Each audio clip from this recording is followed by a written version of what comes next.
Sir நான் basketball player ஆக்சுவலாக. ஒரு அஃபென்ஸாக ஆடுவேன், டிஃபென்ஸ் ஆடுவேன். எப்போ டிஃபென்ஸ் ஆடணும், எப்போ அஃபென்ஸ் ஆடணும் எனக்கு ரொம்ப நாளாக நீங்கள் கற்றுனீங்கன்னா நானும் கற்றுக்க எனக்கு அப்படி வேணும், குறுக்க பேசலாம். என் ஸ்டைல் இதுதான். அவருக்கோசம் நான் மாற்றிக்க முடியாது, எல்லாருக்கோசம் நான் மாற்றிக்க முடியாது.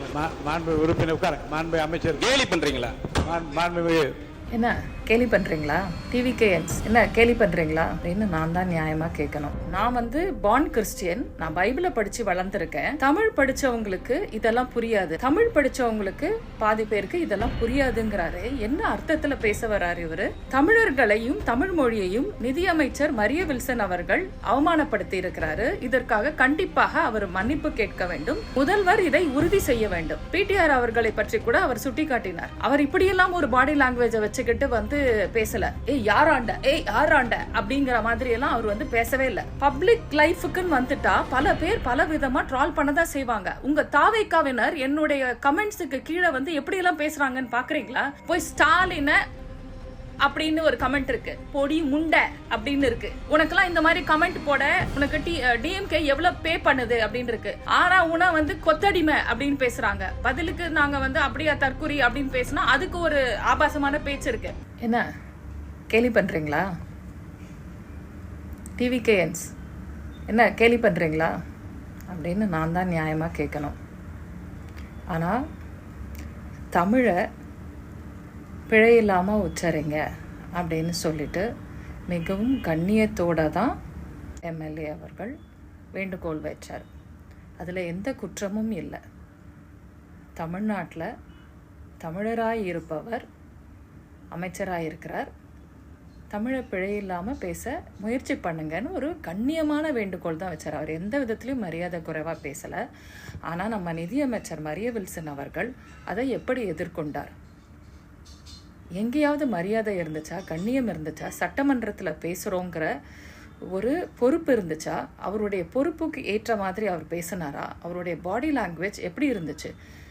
சம்பந்தமே இல்லாமல் என்ன சொல்கிறாரு, என்ன உருவக்கேலி பண்ணுறீங்களா அப்படின்னு ஆரம்பிக்கிறார். அதாவது சோஷியல் மீடியாவில் போடுற மீம்ஸு, யாரோ போடுற மீம்ஸு எதையோ எல்லாம் பார்த்துட்டு அதை சட்டமன்றத்தில் இழுத்து வச்சு பேசி அதுக்கப்புறம் வந்து எங்கே வர்றாருன்னா, நான் வந்து கான்வெண்ட்டில் படித்தவன், இதுதான் என்னோட யூனிக் ஸ்டைலு அப்படின்லாம் பேசுகிறார். சரி, அது கூட போகட்டும். கடைசியாக என்ன சொல்கிறாருன்னா, நான் வந்து பார்ன் கிறிஸ்டியன், நான் பைபிளை படித்து வளர்ந்துருக்கேன். தமிழ் படித்தவங்களுக்கு இதெல்லாம் புரியாது. அதாவது கிறிஸ்டியானிட்டி வந்து அவருக்கு ஒரு மொழியை கற்றுக் கொடுத்துருக்கு, அன்பின் மொழி, இரக்கத்தின் மொழி. தமிழ் படித்தவங்களுக்கு பாதி பேருக்கு இதெல்லாம் புரியாதுங்கிறாரு. என்ன அர்த்தத்தில் பேச வர்றாரு இவர்? இங்கே எல்லாரும் மத நல்லிணக்கத்தோடு வாழ்ந்துட்டுருக்குறோம். அப்போ இவர் ஒரு மதத்தையும் மொழியையும் தொடர்பு படுத்தி தமிழ் படித்தவர்களுக்கு அன்பு தெரியாது, இரக்கம் தெரியாது அப்படின்னு சொல்ல வராரா? இதை நான் வன்மையாக கண்டிக்கிறேன். தமிழர்களையும் தமிழ் மொழியையும் நிதியமைச்சர் மரிய வில்சன் அவர்கள் அவமானப்படுத்தி இருக்கிறாரு. இதற்காக கண்டிப்பாக அவர் மன்னிப்பு கேட்க வேண்டும். முதல்வர் இதை உறுதி செய்ய வேண்டும். இப்போ நான் ஆங்கிலம் தவறாக பேசினால் கூட, அல்லது தமிழையே தவறாக பேசினால் கூட, யாராவது அதை சுட்டி காட்டினால் சரிங்க நான் அதை திருத்திக்கிறேன் அப்படின்னு தான் நான் சொல்லுவேன். இது கவனிக்காமல் பேசியிருக்கலாம், இல்லை தெரியாமல் பேசியிருக்கலாம். இங்கே யாருமே எந்த மொழியிலையும் புலமை வாய்ந்தவர்கள் கிடையாது. பிடிஆர் அவர்களை பற்றி கூட அவர் சுட்டி காட்டினார். அவர் இப்படியெல்லாம் ஒரு பாடி லாங்குவேஜை வச்சுக்கிட்டு வந்து பேசலை. யாராண்ட அப்படிங்கிற மாதிரியெல்லாம் அவர் வந்து பேசவே இல்லை. எதையாவது சுட்டி காட்டினா, நான் முயற்சி செய்கிறேன், நான் இந்த பின்னணியில் வளர்ந்தவன், நான் வந்து இந்த மாதிரி எஜுகேஷன் இன்ஸ்டிடியூஷனில் ஆங்கிலம் பேசியே வளர்ந்தவன், நான் முயற்சி செய்கிறேன், உங்களுடைய விமர்சனத்தை கணக்கில் கொள்கிறேன் ஒரு பண்போடு சொன்னால் என்ன? ஊன்னா இந்த தாவேக்காவினவர் வந்து மாண்பு அவையின் மாண்பை காக்க வேண்டும் அப்படின்னு சொல்கிறாங்களே, காக்க வேண்டும்னு சொல்கிறாங்களே, அதை அவங்க காக்குறாங்களா? நடுவில் ராஜ்மோகன் எழுந்து பதில் சொல்கிறாரு. அவர் வந்து உடனே எப்படி நல்ல விதமாக ஆரம்பிப்பார். ஆக்சுவலாக அவர் வந்து மாண்போட பேசுவார்.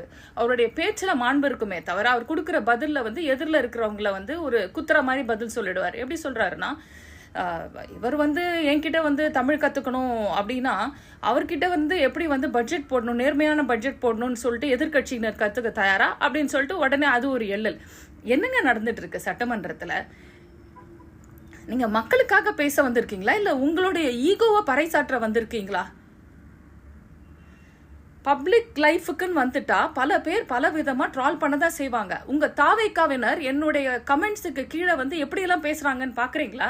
நான் எவ்வளவோ தடவை ஸ்கிரீன்ஷாட்ஸ் எடுத்து டிவிகே ஐடிவிங்கையும் டிவிகே ஹெச்கியூயும் டேக் பண்ணியிருக்கேன். எவ்வளவு கேவலமா ஆணாதிக்கத்தனத்தோட பேசுவாங்க, எவ்வளவு ஆபாசமான கமெண்ட்ஸ் இருக்குன்னு சொல்லி நான் வேணா இன்னொரு வாட்டி உங்களுக்கு ஸ்கிரீன்ஷாட் எடுத்து காட்டுறேன். போய் ஸ்டாலின அப்படின்னு ஒரு கமெண்ட் இருக்கு, பொடி முண்டை அப்படின்னு இருக்கு. உனக்கெல்லாம் இந்த மாதிரி கமெண்ட் போட உனக்கு டிஎம்கே எவ்வளவு பே பண்ணுது அப்படின்னு இருக்கு. ஆனா உன வந்து கொத்தடிமை அப்படின்னு பேசுறாங்க. பதிலுக்கு நாங்க வந்து அப்படியா தற்குறி அப்படின்னு பேசினா அதுக்கு ஒரு ஆபாசமான பேச்சு இருக்கு. பட் அதுக்காக நாங்க இப்படிதான் அப்படிதான் அப்படின்னு பேசிட்டு இருக்கோமா? நீங்க வந்து ஒரு பொறுப்புல இருக்கீங்க நிதியமைச்சர் அவர்களே, நீங்கள் வந்து ஒரு பொறுப்பில் இருக்கிறீர்கள். உங்களுக்கு தமிழை அவமானப்படுத்துவதற்கு எந்த உரிமையும் கிடையாது.